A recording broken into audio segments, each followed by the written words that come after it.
what I want you to do is be able to teach all of the exercises, so all of the cardio machines, all of the warm-up static stretches, all of the warm-up dynamic versions of a static stretch, all the warm-up dynamic movements, all of the fixed resistance machines, all of the free weights, and all of the flexibility exercises.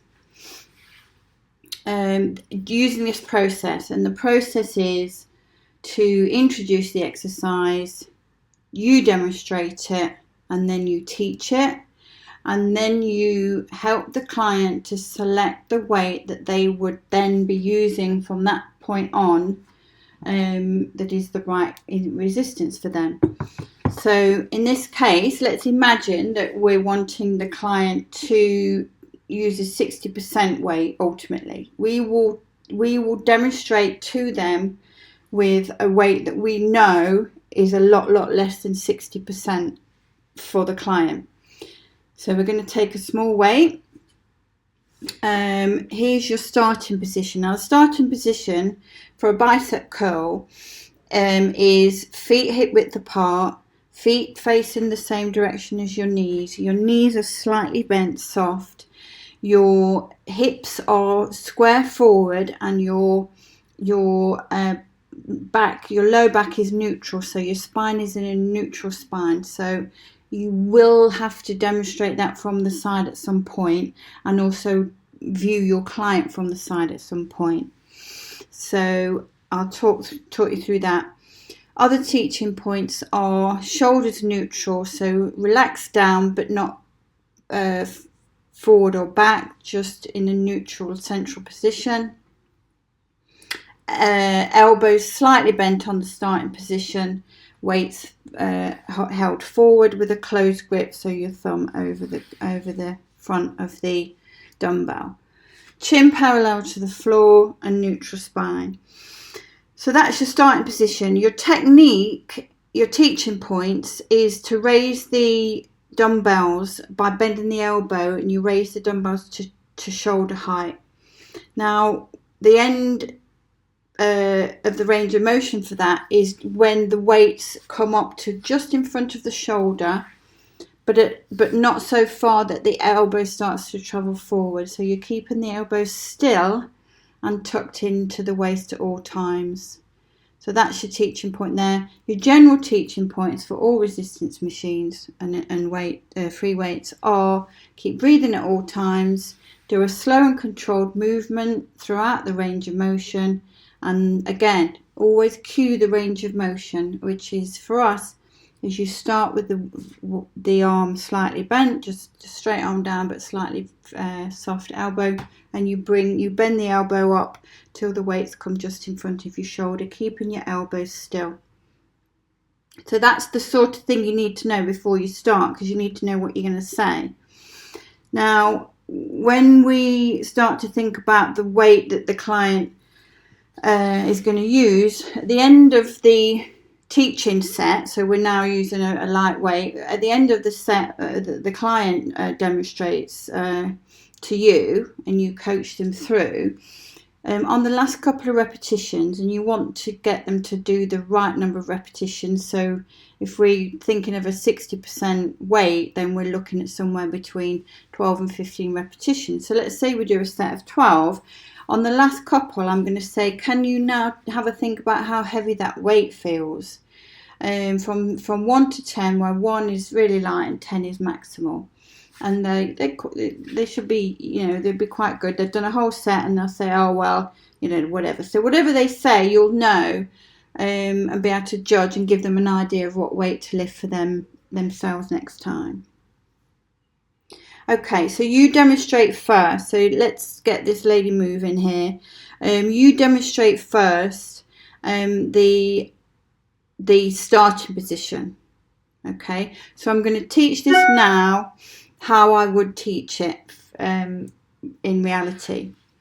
So imagine this is me, but obviously I can't move her sideways and things, so I'll just tell you when I'm going to move sideways. So I'm going to show you the bicep curl. This exercise is for the top of the front of the arm, the front of the upper arm for the biceps, and we're going to use the dumbbells today. We're going to use a lightweight to start with, so this won't feel as heavy as you should be working, but we're going to look at the technique first.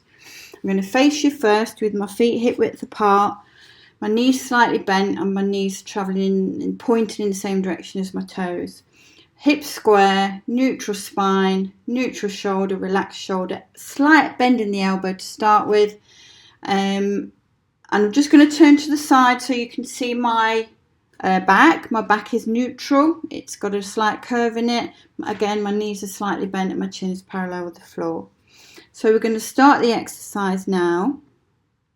And what I want you to do is just watch me do the exercise from start to finish. Okay, so we go up and down. All right, so I'm going to maintain the movement now. Let's hope she does maintain the movement. So it's a slow and controlled movement. You don't need to stop at the top there. Coming up to the shoulder and down to an almost straight arm. The range of motion goes from the bottom there to the top there. And it's a nice steady movement, trying to keep looking forwards.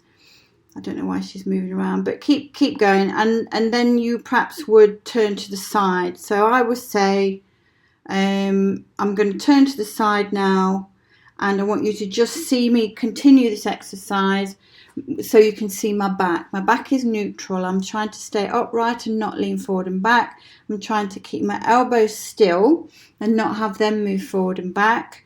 And I'm doing a slow and controlled movement. I'm trying to keep my head still, which she's not, but I'm trying to keep my head still with my chin parallel with the floor at all times. So it's a lifting and a lowering movement. Okay, would you like to try that exercise? So I would say, would you like to try the exercise now? And they'll say yes. Pass them the weight and tell them we're going to pass this safely, and so you've pre-arranged to do your weight, my weight technique. So they've now got the weight. Tell them that they are now going to do the weight, but you're going to tell them what to do. So say to them, okay, if you stand facing me with your knees hip width apart, your knees slightly bent, your hips square and your back neutral and your shoulders relaxed but neutral, chin parallel with the floor and neck neutral, looking forward. We're going to start the exercise. I will walk around you when you're doing it, just so as I can see your back and knee position to make sure that's okay. Okay, so I want you to bend the elbows, bringing the weights up to the shoulder, and then lower them down slowly till the arm is almost straight. Bend at the elbows, bringing it up to the top, and then bring it down to where your arm is almost straight. That's good. Keep the breathing going. Try and keep the elbows still. That's really good. And then I'm going to look at you from the side. Keep going. I can see that you're bending the elbow and you're bringing the weights up to the shoulder. Your elbow is still. That's really good. Your back is neutral. You're not leaning forward and back. Your knees are slightly bent and they're pointing in the direction of your toes. You're breathing. Your range of motion is good. You're starting at the bottom there, and then you're lifting up to the top there, and then you're lowering down. Have a think about how hard you feel this exercise is. You've done 8 repetitions now. So for the next couple, I want you to think on a scale of 1 to 10, how hard the intensity of that weight is for you. So that's going to give us, let's say they say 4, because it is really light. You can then say, okay, that's fine. So next time, that's the last repetition. Now you can stop there. Let me take the weight from you. Thank you. Your weight, my weight. And then you gave me a 4 there. So you did 12 repetitions of this weight, which is 2 kilograms, for example. And so what are we going to do next time? If I give you a 4 kilogram, I would expect that intensity to rise, and then we can check that, but it would probably be about 60% for you. And that's how you would do the exercise. That was really good. Do you think you could perform that exercise with less assistance next time? And you can get them to hopefully say yes on that one. So you need a thorough teach of everything. So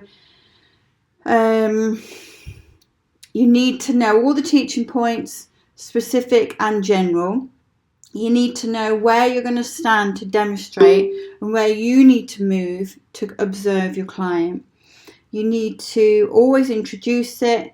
You demonstrate it and tell the client that's what you're doing. They do it, but you always talk them into the starting position, the technique, the finishing position, and checking the intensity for next time. Ask them how they felt it went. Tell them it went well, and ask them if they could repeat that with less assistance next time. Then you get all the ticks in the boxes for each exercise. So I know it's thorough, but if you know all the exercises thoroughly like that, that's where we need to get you for level 2 gym.